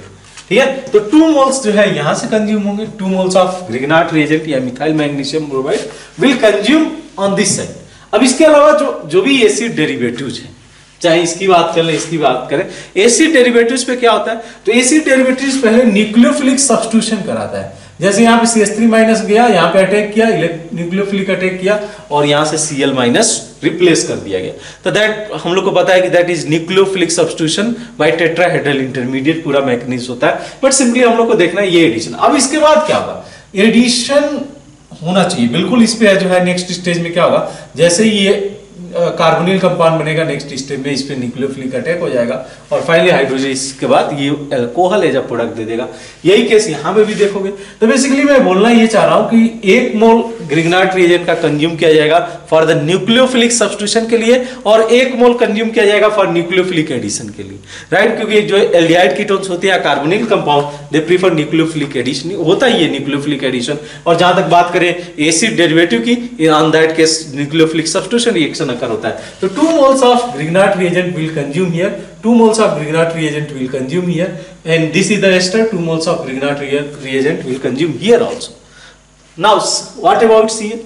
There will be no reaction with Grignard reagent. CN के साथ ऐसा कोई भी रिएक्शन हम लोग ऑब्जर्व नहीं करते हैं। तो यहाँ पे अगर बात किया जाए कि how many moles of Grignard reagent will consume with 1 mole of this given compound, 2 moles will go with this acid, 2 moles will go with this ester, 2 moles of acid will go with this acid chloride, and 2 moles of Grignard reagent will go with the acid bromide. Total 8 moles of Grignard reagent यानी कि methyl magnesium bromide will consume in this case. Our answer will be 8 in this case. Question number 36 की बात करें तो बहुत ही well famous ये question है, बहुत ही पसंदीदा क्वेश्चन है जेई का, जिसमें इंटीजर टाइप के क्वेश्चन ही बनते हैं इस टाइप के क्वेश्चन, और जेई मेंस इसको बनाता है तो जो है सिंगल करेक्ट टाइप का क्वेश्चन। क्या क्वेश्चन है, पूछा गया है कि we have to find out the number of aromatic compound in this compound. हम लोगों ने डिस्कशन जो है डिटेल किया था, एरोमेटिक कंपाउंड सिस्टम को पढ़ा था, तो एवरी सिस्टम को कंसीडर किया था कि कौन कौन से सिस्टम एरोमेटिक हो सकते हैं। इसकी बात किया जाए, पहले हम लोग क्लासिफाई कर देते हैं कि which system is going to be aromatic, which is going to be anti aromatic and which is going to be non aromatic. उसके बेसिस पे क्लासिफाई किया जा सकता है। तो देखें 1 by 1, और देन हम लोग को जो है एरोमेटिक फाइंड आउट करना है, तो we just count the number of aromatic compound in this cases. हम लोग क्या करेंगे, 1 by 1 कंसीडर करते हैं। तो यहाँ पे सिस्टम साइक्लिक है। जहां तक प्लेनार की बात करें, ये जो है जो कार्बन यहाँ पे प्रेजेंट है ना, इसको ये प्लेनार नहीं रहने देता है, ये कार्बन आउट ऑफ प्लेन चला जाता है। ठीक है, क्यों जाएगा, बिकॉज अगर ये प्लेन में रहा ना तो ये compound highly unstable anti aromatic बना लेगा। तो अगर मॉलिक्यूल के पास फ्लेक्सिबिलिटी है कि सच दैट कि अपने आप को नॉन प्लेनर बना के एंटी एरोमेटिसिटी से नॉन एरोमेटिक में कन्वर्ट हो जाए, तो मॉलिक्यूल्स करना चाहेगा। तो यहाँ पे भी केस ऐसे ही कुछ हम लोग ऑब्जर्व करते हैं कि this carbon goes out of the plane, the planarity of the molecule is lost, and if the planarity of the molecule will lost, so in that scenario what we observe the molecule is going to be non aromatic in the nature। ये ध्यान में रखना आप। Then इसकी बात कर लें, ये तो फेमस एंथ्रासिन मॉलिक्यूल है, एंथ्रासिन का जो है पूछना ही नहीं है, that is going to be aromatic. But एक बार काउंट कर लें तो अपने आप को सेटिस्फाई करने के लिए how many pi electrons are present, कैसे काउंट किया जाएगा, पेरिफेरल पे ध्यान है। ये गलती बहुत लोग कर सकते हैं जो सही से नहीं पढ़े होंगे। तो पेरिफेरल पे हम लोग को नंबर ऑफ इलेक्ट्रॉन काउंट करना है। How many electron we are getting, 1 2 3 4 5 6 7 8 9 10 11 12 13 14। With 14 pi electron we know that this system is planar cyclic, and 14 pi electron that is 4n plus 2 pi electron, ये भी satisfy कर रहा है criteria of the aromaticity. This system is the aromatic. यहाँ भी बात करें, system is cyclic, no doubt planar होगा ही, बिकॉज ये तो रेजोनेंस में पार्टिसिपेट कर जाएगा। लेकिन how many pi electron is there with this system, obviously 4 pi electron is there, तो इसको हम लोग एंटी एरोमेटिक में कंसीडर करेंगे। इसके पास ऐसा कोई भी रास्ता नहीं है कि अपने आप को जो है एक तरीके से आउट ऑफ प्लेन कर सके या नॉन प्लेनर बन सके, सच दैट कि इसकी एंटी एरोमेटिसिटी से नॉन एरोमेटिक में कन्वर्ट हो जाए। There is no possibility for that compound, उसको एंटी एरोमेटिक बन के ही रहना पड़ेगा। अब यहाँ पे बात करें cyclooctatetraene, one of the famous जो है हम लोग कंपाउंड डिस्कस करते हैं, because as a first time लगेगा कि if you will follow the rule cyclic planar and the 8 pi electron, 8 pi electron system के साथ में तो इसको जो है एंटी एरोमेटिक क्राइटेरिया होना चाहिए। बट बशर्ते कि हम लोग मॉलिक्यूल्स को इसको अच्छे से जानते हो, cyclooctatetraene COT is a not planar molecule, because molecule के पास फ्लेक्सिबिलिटी है। It is the some atom will goes out of the plane, कुछ इस तरीके से ये टब से भी स्ट्रक्चर ले लेता है। आपको आइडिया होगा इस तरीके से ये टब से भी स्ट्रक्चर ले लेता है। Because of that we consider this compound as a non aromatic, इसको एंटी एरोमेटिक में भी नहीं रखा जाता है। ठीक है, अब बात करें इसकी, ये फेमस साइक्लोपेंटाडाइनाइल एनायन है। हम लोग को पता है कि ये हाइड्रोजन अगर हम लोग रिमूव करा देते, और बहुत बड़ा डिस्कशन का पार्ट बना कि ये कितना एसिडिक नेचर शो करता था। क्यों एसिडिक नेचर शो करता था, बिकॉज इसके H+ के हट जाने से जो कंपाउंड है एरोमेटिसिटी गेन करा 6 पाई इलेक्ट्रॉन सिस्टम के साथ। तो ये हमारा तो वेल फेमस जो है एरोमेटिक कंपाउंड है। इसकी बात करें तो that is also aromatic compound, ये भी 2 पाई इलेक्ट्रॉन के साथ एरोमेटिक है। चार्ज वाले जो सिस्टम है ना जो एरोमेटिक हो रहे हैं उसको हम लोग क्वासी एरोमेटिक सिस्टम भी बोलते हैं। ऑल्दो इतना टर्म्स इंपॉर्टेंट नहीं है, बट एक ध्यान में रहे कि हाँ जो चार्ज वाले हैं इसमें एरोमेटिसिटी ऑब्जर्व किया जा रहा है उसको नेम बस किया जाता है क्वासी एरोमेटिक, और तो कुछ इसमें है नहीं। तो ये हमारा जो है टॉप शेप स्ट्रक्चर इसमें आ जाता है। पूछा गया था how many compounds are aromatic in the nature, आप देख लो 1 2 3, इससे आसान प्रॉब्लम नहीं मिलेगा। तो 3 are the number of aromatic system. तो आप जो है इसको देख लो for the question number 36 3 will be correct answer. अगर हम लोग क्वेश्चन नंबर 37 देखें, नेक्स्ट क्वेश्चन इसका, तो इस केस में क्या है आपसे एक well famous reaction that is called as aldol condensation दिया हुआ है। इन्होंने क्वेश्चन क्या पूछा हुआ है, क्वेश्चन इन्होंने पूछा हुआ है कि how many total product is possible, possible product इन्होंने पूछा है, नंबर ऑफ पॉसिबल प्रोडक्ट। यहां पे इन्होंने इंक्लूडिंग स्टीरियोआइसोमरेज दे दिया है। अगर इंक्लूडिंग स्टीरियोआइसोमरेज नहीं दिया रहता तो हमारे लिए आसान हो जाता प्रॉब्लम। बताऊं कैसे? तो आप क्या करते हैं, आप जो है डिफरेंट कॉम्बिनेशन बना के देख लेते, फिर आपको बनाने की जरूरत नहीं है। लेकिन चूंकि इन्होंने स्टीरियो आइसोमर्स पूछा हुआ है तो वी हैव टू ड्रॉ, देखना पड़ेगा कि कहां पे हम लोग आइसोमरेज देख सकते हैं, ज्योमेट्रिकल या ऑप्टिकल कहां पे पॉसिबल है। लेकिन हम लोग को पता है कि इस केस में जो प्रोडक्ट बन के आता है वो alpha beta unsaturated carbonyl compound product बन के आता है फाइनली। तो alpha beta unsaturated carbonyl compound होता है तो कहीं ना कहीं हम लोग सिस ट्रांस वाली पॉसिबिलिटीज देख सकते हैं। ठीक है, तो अब जैसे मान लो कि अगर पूछा रहता है एक्सक्लूडिंग स्टीरियो आइसोमरेज, तब मेरे पास क्या आइडिया होता, मैं देखता number type of alpha hydrogen, यहाँ पे दोनों टाइप सेम है। तो देखो इस अल्फा हाइड्रोजन के साथ इस CO के साथ रिएक्शन होता है, एक प्रोडक्ट मिलता है। इन दोनों चूंकि सेम है तो किसी एक के साथ रिएक्शन करा दो, कोई फर्क नहीं पड़ता है। उसके अलावा आप देखो, आप ये आपस में रिएक्शन कर सकता था तो एक वहां से आता, ये आपस में रिएक्शन कर सकता था तो जो है 3 हो गए टोटल, ये पॉसिबल है। अच्छा, इसके 2 टाइप के अल्फा हाइड्रोजन है तो दोनों टाइप के अल्फा हाइड्रोजन इसके साथ रिएक्ट कर सकते हैं, ये आपस में रिएक्ट कर सकते हैं, 5 हो गया। उसके अलावा ये भी तो मान लो कि आप जब इसके आपस में रिएक्शन करा रहे हो तो इसके भी तो इन्वॉल्वमेंट 2 तरीके से हो सकते हैं, राइट। एक तो जो है जब इसका इसके साथ रिएक्शन हो जाए या इसका अल्फा हाइड्रोजन ये इन्वॉल्व हो, एक बार इसका अल्फा हाइड्रोजन जाके अटैक करे, इसका एक बार अल्फा हाइड्रोजन इन्वॉल्व करे, यहाँ पे भी 2 पॉसिबिलिटीज है। तो इस तरीके से हम लोग एक्सक्लूडिंग स्टीरियोआइसोमरेज शायद हम लोग 7 निकाल सकते हैं। देखते हैं कितने पॉसिबल है और कहां पे हम लोग स्टीरियोआइसोमरेज ऑब्जर्व करेंगे। स्टीरियोआइसोमरेज के केस में हम लोग को देखना पड़ेगा, अच्छा कैसे प्रोडक्ट बनाते हैं, थोड़ा सा इसको समझते हैं। तो करना क्या, यहां से आप हाइड्रोजन को ले लो, 2 हाइड्रोजन को, यहां से ऑक्सीजन H2O मॉलिक्यूल निकाल दो और ऐसे डिफरेंट कॉम्बिनेशन को देखो। पहले हम लोग सेल्फ एल्डोल कंडेंसेशन देख लेते हैं ना, फिर हमारे लिए आसान होगा, क्योंकि जब टोटल प्रोडक्ट पूछा है ना तो we have to go for self aldol also. तो देखो इसका अगर मैं रिएक्शन कराऊं किसके साथ में, CH3 C11O, यहाँ पे CH3, कैसे प्रोडक्ट बन के आएगा ये मैं आपको दिखा देता हूँ, थोड़ा सा और आइडिया आपको मिल जाएगा। CH11O CH3, मैंने क्या किया, इसका हाइड्रोजन लिया, इसका ऑक्सीजन लिया, दोनों से हाइड्रोजन का H2O निकाल दिया, ये हमारा प्रोडक्ट आ गया CH3 CH3। आप देख सकते हो कि ये डबल बॉन्ड के नाम alpha beta unsaturated carbonyl compound आ रहा है, बिल्कुल आ रहा है। देखो अल्फा कार्बन ये, बीटा कार्बन ये, तो ये आपका मिल गया alpha beta unsaturated carbonyl compound. But यहाँ पे GI नहीं ऑब्जर्व किया जा सकता because this 2 group are the same. ठीक है, उसके अलावा क्या पॉसिबिलिटीज है, तो ये सेल्फ एल्डोल कंडेंसेशन तो एसीटोन का हुआ, इसमें भी कराया जा सकता है और इसमें 2 तरीके से करा सकते हो आप। कैसे 2 तरीके से, तो एक बार इसका हाइड्रोजन इन्वॉल्व करो, एक बार इसका हाइड्रोजन इन्वॉल्व करो। तो पहले देखते हैं इसके वाले केस के लिए क्या करने के लिए मैं बोल रहा हूं आपसे, CH3 देखना, CH3 CH2 C, इधर मैं CH3 रख देता हूं, इधर CO रख देता हूं। ठीक है, तो यहां पे 2 तरीके से मैं ये बोल रहा हूं। पहला ये वाला हाइड्रोजन को आप यूज करो, C double bond O CH2 CH3। पहले हम लोग सेल्फ एल्डोल दिखा देते हैं, सेल्फ एल्डोल प्रोडक्ट, देन हम लोग क्रॉस के लिए जाएंगे। तो यहां से निकल आएगा, आप देखो इस केस के लिए तो ये बन के आएगा, अगर H2O रिमूव करता है तो ये बन के देगा आपको CH3 CH2 C CH3 carbon carbon double bond CH C double bond O CH2 CH3। देख सकते हो क्या, इसके अलावा हम लोग EZ देख सकते हैं या सिस ट्रांस देखा जा सकता है, बिल्कुल पॉसिबल है because this 2 group are the not same. तो हम लोग इसमें 2 आइसोमर्स कंसीडर करेंगे, यहाँ से एक आइसोमर्स है, मतलब एक जो है प्रोडक्ट आया, 2 product we have to observe, cis और ट्रांस दोनों की पॉसिबिलिटीज है। ठीक है, we have to include the stereo isomers. अब उसके अलावा बात करें तो ये तो रास जो है 2 प्रोडक्ट यहाँ से, एक मैंने बोला कि इसके जो है इसी हाइड्रोजन के लिए, इसी केस के लिए आप क्या करो, दूसरे हाइड्रोजन को इन्वॉल्व करो। देखना कैसे इन्वॉल्व करने के लिए मैं बोल रहा हूं, तो देखो C डबल बॉन्ड O है, इसके साथ आपका ये CH2 ग्रुप जुड़ा हुआ है, यहां से मैं बोल रहा हूं H2O रिमूव कर दो, इसी के साथ CH3 ग्रुप अटैच है तो इसको आप ऐसे दिखा दो।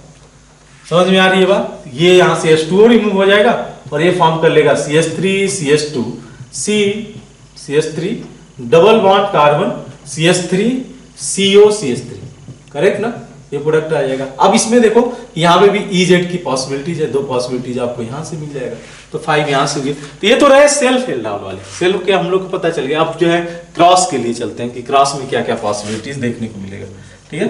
तो क्रॉस में मैं क्या करता हूँ, इस वाले का ऑक्सीजन यूज करता हूँ, उस दोनों के हाइड्रोजन को यूज किया जाए, ठीक है। तो अगर इन दोनों के ऑक्सीजन आप यूज करोगे ना, तो यहाँ पे आपको सिस ट्रांस नहीं दिखने वाला, बिकॉज यहाँ से दिख गया कि दोनों ग्रुप से। तो अगर इसके ऑक्सीजन को यूज करोगे तो नहीं दिखेगा। अच्छा, बना के देख लेते हैं हम लोग, कंफर्म कर लेते हैं इस बात को। C double bond O CH2 CH3, ठीक है। यहाँ से H2O रिमूव कराओ आप, H2O रिमूव होगा तो ये बना लेगा कार्बन कार्बन। इसी स्पीड से आपको प्रोडक्ट बनाना पड़ेगा, अदरवाइज आप जो है टाइम फिर लोगे। इस केस में जितना प्रैक्टिस रहेगा उतना आपके लिए अच्छा है। CH2 CH3 देखो सिस ट्रांस दिखाया जा सकता है नहीं, तो one product is possible here also, one product is possible. तो क्रॉस का तो ये केस हुआ, और भी हम लोग देखें इसमें और भी केसेस ऑब्जर्व करते हैं। तो जो है अगर मैं इसकी बात करूं, इसी ऑक्सीजन से इस हाइड्रोजन का रिएक्शन कराते हैं, ठीक है। तो कार्बन ऑक्सीजन CH3, बहुत कुछ मॉडिफिकेशन नहीं हुआ, बस यहाँ पे मैं चेंज क्या कर दे रहा हूँ, इस हाइड्रोजन को यूज करने जा रहा हूँ। इसके साथ CH3 जुड़ा हुआ है, C double bond O CH3, ठीक है। तो यहाँ से जाएगा, हम लोग को पता है कि सिस ट्रांस तो नहीं दिखने वाला है, दोनों मिथाइल है ना, इस वजह से यहाँ से भी एक प्रोडक्ट देखोगे, ठीक है। तो टोटल अभी तक कितने आए, 1 5, ये हो गए 6 7, और भी पॉसिबल है बिल्कुल। ये जब अपना ऑक्सीजन अप्लाई करेगा तो वहां से भी तो पॉसिबिलिटीज है। ये अपना ऑक्सीजन यूज करे लाइक दिस CO, यहाँ पे मैं इथाइल ले लेता हूँ, एक मिथाइल ग्रुप ले लेता हूँ, और इसके अल्फा हाइड्रोजन को इन्वॉल्व कर देता हूँ CH CO CH3, ठीक है। रिएक्शन मैकेनिज्म आप देख सकते हो एक बार, बहुत ही इंपॉर्टेंट है रिएक्शन मैकेनिज्म, बिकॉज हर बार इससे क्वेश्चन पूछा जाता है। तो होगा क्या, H2O रिमूव हो जाएगा। यहाँ पे देख सकते हो कि हम लोग सिस ट्रांस वाली पॉसिबिलिटीज यहाँ पे देख सकते हैं, ठीक है। बस यहाँ पे आपको जो है एक बार अगर फर्स्ट टाइम प्रैक्टिस करो तो इसको सही ढंग से आप प्रैक्टिस करो, ठीक है। तो आइडिया मिल जाएगा कि कितने कैसे हम लोग प्रोडक्ट बना रहे हैं। तो यहाँ पे EZ वाली दोनों पॉसिबिलिटीज है। तो देख लो कितने आइसोमर्स जनरेट हो रहे हैं। तो 1 यहाँ से, 3 4 5 6 7 8 9 is the total number of product जो है इसमें different possible product including the stereo isomerase, including the stereo isomerase. Chiral centre तो कहीं नहीं जनरेट हो रहा है, कायरल सेंटर होगा भी नहीं, केवल डबल बॉन्ड के अलावा हम लोग सिस और ट्रांस की पॉसिबिलिटी देख सकते हैं, EZ की पॉसिबिलिटी देख सकते हैं, उसमें से भी कुछ केसेस में। तो 9 हम लोग का इस केस के लिए करेक्ट आंसर हो जाएगा। एक बार मैच करा लो आंसर, और चाहो तो एक बार जो है खुद से प्रैक्टिस करो इसको, जितना आप प्रैक्टिस करोगे इसके प्रोडक्ट को बनाओगे उतना ही आपके लिए आसान हो जाएगा।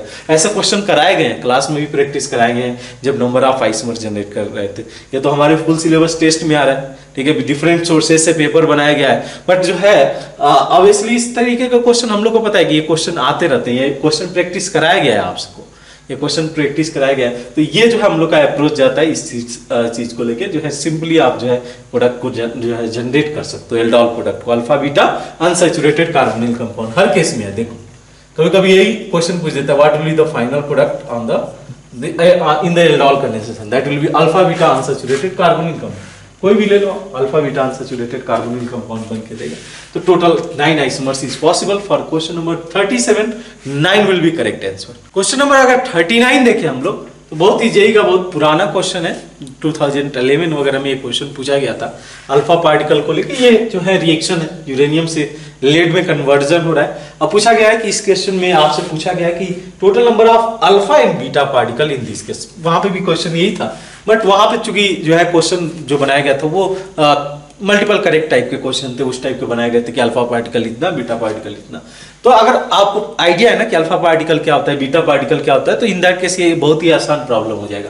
करना क्या होगा, अल्फा पार्टिकल को क्या रिप्रेजेंट करते हैं हम लोग, बोलते हैं डबली चार्जेस हीलियम एटम, जिसका अगर मैं इसको कंसीडर करूं एटॉमिक नंबर 2 और जो है एटॉमिक मास 4, मास नंबर 4 हो जाएगा। अच्छा, उसके साथ बोला गया है कि ये तो मान लो कि एक्स अल्फा पार्टिकल हो गए, और बीटा पार्टिकल की मैं बात करूं तो बीटा पार्टिकल को रिप्रेजेंट करते हैं हम लोग कुछ इस तरीके से, यहाँ पे आपका -1 होगा और यहाँ पे 0, ठीक है। ये रिप्रेजेंट किया जाता है बीटा पार्टिकल को। तो ये मैं मान लूं कि Y is the beta particle. अब करना क्या है आपको इस केस में, सिंपली बैलेंस करना है रिएक्शंस को, मतलब एटॉमिक नंबर को बैलेंस कर दो और मास नंबर को बैलेंस कर दो on the both side, we will get the answer. ठीक है, पहले किसको किया जाए सच दैट कि आसान हो जाए, इसको आसानी से किया जा सकता है, बिकॉज y तो 0 हो जाएगा ना, y × 0। तो मैं क्या लिख सकता हूँ 4x, अगर मैं एटॉमिक मास को बैलेंस करता हूँ, मास नंबर को, तो 4x plus 214 that is equal to 238। ठीक है, तो अगर इसमें बात किया जाए कितना आ जाएगा x की वैल्यू बताना आप। x is equal to 4x is equal to how much, ये हो जाएगा 24 आई थिंक, हाँ 24। तो x how much you will get, x is equal to 6। आसान प्रॉब्लम है। y अब निकालना है हम लोग को, y के लिए अब जो है दोबारा हम लोग को सॉल्व x की वैल्यू रखना पड़ेगा। तो रखते हैं इसको, 92 is equal to 82 plus 2 into X यानी कि 12 हो जाएगा, और ये y माइनस हो जाएगा। ठीक है, तो इसको अगर मैं ऐड कर दूं कितना हो जाएगा, 94 हो जाएगा, y इक्वल टू 2 हो जाएगा। सिंपली आपको दोनों का एड समेशन पूछा है कि how many number of alpha and beta particle will form on this particular nuclear changes. जो न्यूक्लियर चेंजेस हो रहा है या जो है रिएक्शन हो रहा है न्यूक्लियर रिएक्शन में, तो how many alpha particle is there 6 and number of beta particle is 2, total number of alpha plus beta particle will be. इससे आसान प्रॉब्लम हम लोग ऑलरेडी ये जो है प्रीवियस एफएसटी में भी डिस्कशन का पार्ट बना होगा ये वाला पार्टिकुलर क्वेश्चन। तो 8 will be correct answer in this case. Next question देखिए, क्वेश्चन नंबर 39। इसमें आपसे पूछा गया है कि Ksp value of AgCl they have given, Ksp value of CuCl given.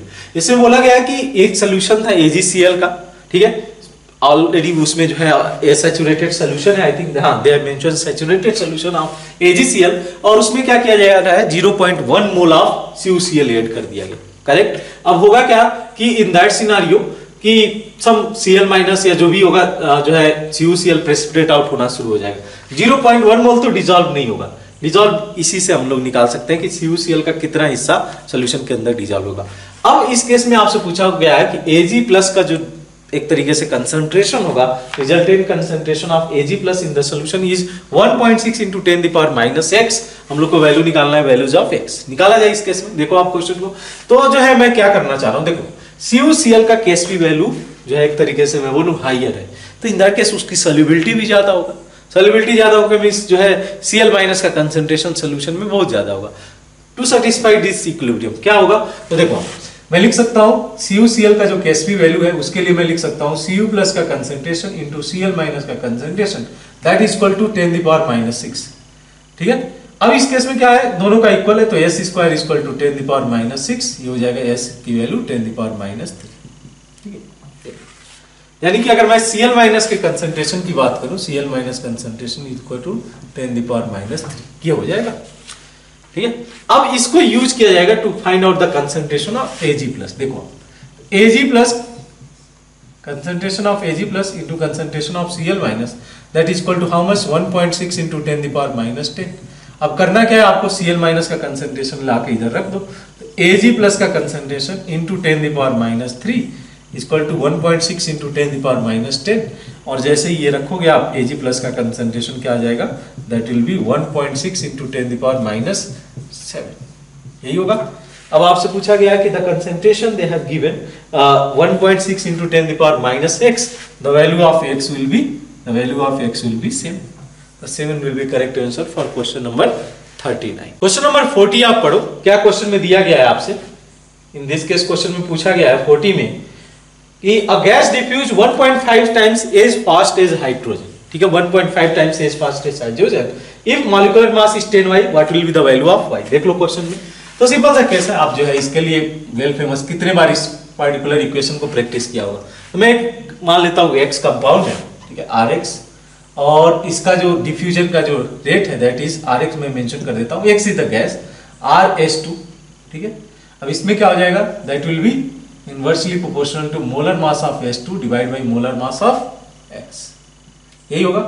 अब बोला क्या है, बोला गया कि जो है द रेट जो है 1.5 टाइम्स फास्टर है किसके, हाइड्रोजन से। तो मैं लिख सकता हूं 1/5, इसको Rx को लिख सकता हूं 1/5 times of Rs2 divide by Rs2। इसको अगर रखा जाए तो molar mass of S2 into molar mass of x। ठीक है, दिस विल गेट कैंसिल। अब molar mass of x is equal to 25 into molar mass of S2, that how much you will get, that molar mass of S2 will be 2, we will get 50। ठीक है, तो 50 के लिए आपको बोला गया कि 10y वैल्यू है, what will be the value of y, तो y will be clearly we can see the y value will be 5। सही है, तो 5 will be correct answer for the question number 40।